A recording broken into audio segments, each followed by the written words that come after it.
Igan, sa bike lane pa rin dumaraan ang ilang motorcycle riders kahit bawal. Live mula sa San Juan, may unang balita si James Agustin. James!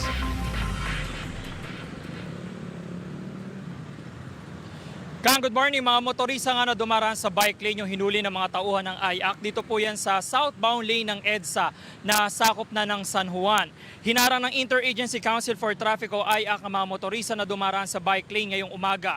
May mga sinubukang makalusot pero napigilan pa rin sila. Lahat ng nahuli ay mga motorcycle riders na karamihan ay nagmamadali raw papasok sa kanilang mga trabaho. Inisyuhan sila ng TOP o yung Temporary Operator's Permit. Nasa 1,000 piso po ang kaukulang multa. Kinumpis ka rin ang driver's license sa maaaring makuha ng driver sa tanggapan ng Land Transportation Office kapag nagbayad na ang mga natikitan. Kanya-kanya namang paliwanag ang mga nahuli. Bigla akong kinat doon sa may dulo, napunta ko sa bike lane. Kaya diretso ko na lang.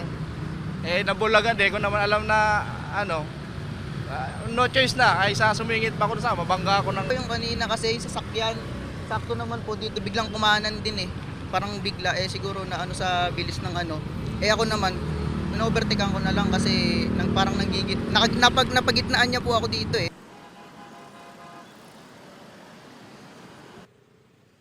Samantala, Igan, hanggang sa mga oras ito nagpapatuloy ang operasyon ng mga tauhan ng IAC kasama ang mga tauhan ng Philippine Coast Guard at mahigit 20 na po yung natikita nila dito sa bahaging ito ng EDSA na sakop na ng San Juan.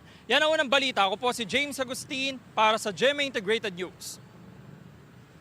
Igan, mauna ka sa mga balita. Mag-subscribe sa GMA Integrated News sa YouTube. Sa mga kapuso abroad, subaybayan nyo kami sa GMA Pinoy TV at sa www.gmanews.tv.